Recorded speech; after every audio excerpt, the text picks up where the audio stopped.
Salut les fumiers, j'espère que vous allez bien. Aujourd'hui, victoire du Real Madrid face à Alaves 1-0. Il fallait impérativement gagner ce match-là pour rester collé au cul du FC Barcelone. C'est un match assez compliqué. Je trouve qu'on s'est compliqué la vie bêtement, même si en deuxième mi-temps, je trouve qu'on a été bien meilleur à 11 contre 10 parce que oui, à un moment donné, on a joué très longtemps à 11 contre 10, même si en fin de la rencontre, on a joué à 10 contre 10. Mais on s'est compliqué la vie pour rien, je trouve. Mais de toute façon, on va en parler de ce match-là. Vous connaissez déjà la chanson, les amis. N'oubliez pas de vous abonner, c'est super important pour me soutenir. Me laisser un petit like, ça fait pousser la chaîne. Et n'oubliez surtout pas, me laisser un petit commentaire pour me dire ce que vous avez pensé du match. Sur ce, let's go les amis. Bon les amis, on peut dire ouf. Merci pour ce but Camavinga parce que je trouve qu'on s'est compliqué la vie assez bêtement. Même si factuellement aujourd'hui on a une équipe un tout petit peu remaniée. Carlo Ancelotti aujourd'hui n'était pas sur le banc, c'était Davidé.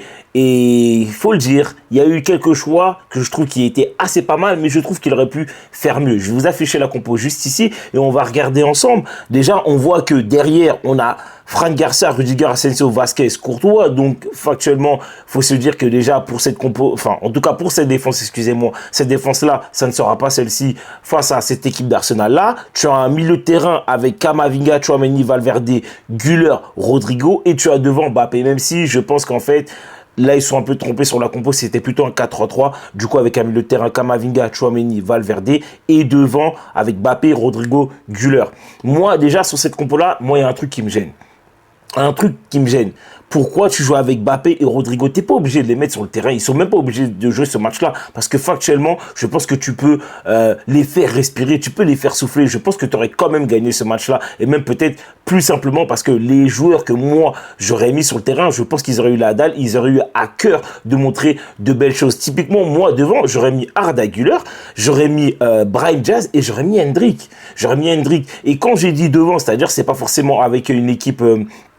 avec trois attaquants purs, c'est-à-dire avec un 9 et deux ailiers, non. Tu peux mettre deux attaquants faux neuf, tu peux mettre deux attaquants tout simplement axial, tu peux mettre typiquement Hendrick avec Brahim Diaz et derrière eux en 9 ou en 10 si vous préférez, peu importe, tu peux mettre Güler. Tu peux mettre Güler et lui, Güler, va tout simplement gérer le jeu tout simplement au milieu de terrain avec derrière lui, bien sûr, Camavinga, Valverde, Tchouaméni. Je pense qu'on aurait pu voir ce genre de choses-là sur la compo, en tout cas offensivement. Maintenant, quand tu regardes la première mi-temps, on a vu cette équipe d'Alaves presser très haut. On a vu une équipe du Real Madrid avoir du mal par moment à la ressortie de balle. Typiquement, on a vu un Vasquez, des fois par moment, mal ressortir le ballon. On a vu un Fran Garcia se faire peur. On a vu Rudiger par moment faire quelques petites erreurs. Et c'est très dommage. Pourquoi? Parce que on a vu des Tchouaméni, on a vu des Camavinga proposer énormément. On a vu proposer énormément et je pense qu'on aurait dû s'appuyer tout de suite sur ces deux joueurs-là. Parce que factuellement, en deuxième mi-temps, ils ont montré de très belles choses.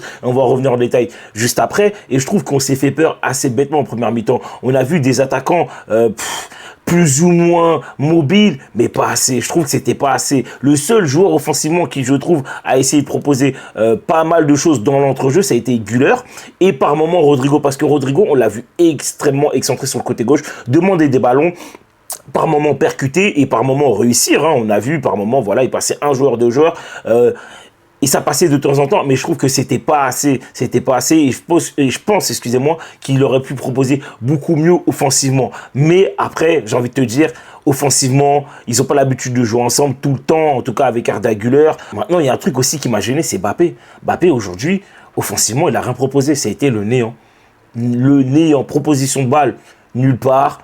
Il n'a pas tiré, j'ai même pas souvenir qu'il ait tiré, qu'il ait fait une passe dangereuse. J'ai rien vu de tout ça. J'ai rien vu de tout ça.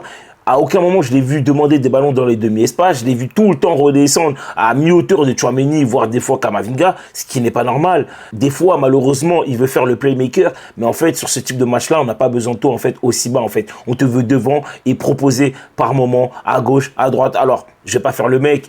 De temps en temps, il l'a fait et de temps en temps, même souvent, il a subi des fautes et l'arbitrage, franchement, sur ce coup-là, n'a pas bien fait son boulot. Mais ce que je veux dire, c'est qu'on doit le voir beaucoup plus. Là, c'est Alaves en face. C'est Alaves, c'est pas Arsenal. Donc moi, je pense que Mbappé, il aurait pu proposer largement mieux. Et c'est pour ça que moi, j'aurais préféré avoir un Hendrick. Parce que Hendrick, on sait que c'est un joueur qui va proposer des ballons vraiment dans le dos de la défense, qui va proposer vraiment dans les demi-espaces, que ce soit côté gauche, côté droit. Il va pousser la défense à reculer, en fait. Et c'est ça, moi, qui me gêne sur le cas Mbappé. Mais après, factuellement, en premier temps, on n'a pas été bon. On a concédé pas mal d'occasions, que ce soit de la tête, des frappes, même si c'était pas dangereuse. Mais on concède des occasions où, en fait, vas-y, tu dis non, tu peux pas concéder ce type d'occasion-là.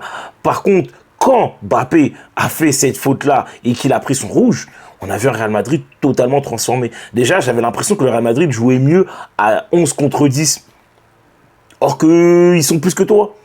Mais moi, c'est ça, je comprends pas. Donc, il faut qu'on se mette dans la merde pour potentiellement proposer bien mieux dans le jeu. Moi, c'est ça que je comprends pas. Et il n'y a qu'à voir la deuxième mi-temps. Comment tu débutes la deuxième mi-temps? Tu as le pied sur le ballon. Tu vois un Tchouaméni vraiment être impérial défensivement devant la défense. En tout cas, offensivement, tu as vu un Camavinga proposer pas mal de choses. Dédoubler, casser les lignes. Techniquement, être très juste. Même défensivement, faire des replis de fou. Franchement, dans ce registre-là, Camavinga et Tchouaméni, aujourd'hui, pour moi, ils ont fait le boulot défensivement. C'était une dinguerie de fou. Et même Tchouaméni, par moment, il a essayé de casser les lignes, même s'il a subi énormément de fautes. Et là, pour moi, l'arbitrage a été très mauvais parce qu'il y a beaucoup de petites fautes que le Real Madrid a subi en première mi-temps, que je vois, il met pas le carton. Et moi, pour moi, c'est problématique. Mais vas-y, c'est pas très grave en soi. Mais globalement, moi, je trouve que Camavinga, Tchouaméni, défensivement, ils ont fait un taf de fou malade. Mais offensivement, Camavinga, aujourd'hui, il a proposé énormément. Et je suis frustré de voir la prestation de Camavinga aujourd'hui. Pourquoi? Parce que toute la saison, ce n'a pas été le cas. Certes, il a été blessé très longtemps, mais là, ce qu'il a proposé offensivement, pour moi, c'est quelque chose qu'il doit proposer plus régulièrement. Et c'est là où, en fait, ça me rend dingue. Ça me rend dingue parce que là, avec le travail de Tchouaméni, excusez-moi, aujourd'hui défensivement, en sachant que mercredi, si Camavinga aurait été là, je me dis, purée, tu peux mettre Tchouaméni, Camavinga, Bellingham, Dani Ceballos et tu joues avec deux attaquants. Et crois-moi que la bataille au milieu de terrain, je pense que tu peux faire de très belles choses face à cette équipe d'Arsenal-là. Parce que face à cette équipe d'Arsenal-là où tu dois mettre 3 buts, il y aura des espaces. Et il faut maîtriser le milieu de terrain. Et c'est pour ça, en fait, je suis frustré. Parce que toute la deuxième mi-temps, je trouve que ce Real Madrid-là a été bien meilleur. Jusqu'à même arriver à la faute ensuite que Vinicius a subi, qui a mené le carton rouge. Et en gros, on s'est retrouvé à 10 contre 10. On a eu pas mal d'actions. On a eu des actions de Vini avec Bellingham. On a eu quelques combinaisons. On a vu Brahim Diaz proposer beaucoup sur le côté droit. On a vu des dédoublements, excusez-moi, de Lucas Vazquez. C'est là où, en fait, je suis frustré. Maintenant, le plus dur a été fait. Tu prends les 3 points. Tu prends pas de distance avec cette équipe du Barça là. Il te reste quoi? Il te reste 5 ou 6 matchs, quelque chose comme ça. Mais je pense qu'on peut gagner tous nos matchs. Maintenant, il va falloir que Carlo soit intelligent, fasse bien tourner en Liga. Parce qu'il y a des joueurs qui ont envie de prouver certaines choses. Typiquement Arda Güler. Arda Güler, il n'a pas été mauvais aujourd'hui. Je trouve qu'il a beaucoup dépensé d'énergie. Il a beaucoup couru. Il a fait des efforts, même si c'est pas tout le temps passé. Mais en tout cas, je pense qu'il y a des joueurs qui ont envie de prouver.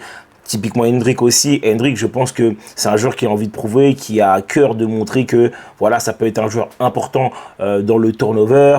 Je pense qu'un mec comme Fran Garcia aujourd'hui, qui n'a pas été mauvais, franchement, factuellement, défensivement, il a fait un boulot de fou. Offensivement, il a essayé de proposer, ça n'a pas toujours été impérial offensivement, c'est-à-dire au niveau des centres, au niveau des doublements, tout ça et tout. Mais en tout cas, on voit qu'il a envie, qu'il propose, qu'il sue. Tu vois, Vasquez aujourd'hui, voilà, il n'est pas exemple de tout reproche, mais il s'est donné à fond. Donc bon, moi, en tout cas, c'est ce que je relève de ce match-là. Ça n'a pas été un match ouf.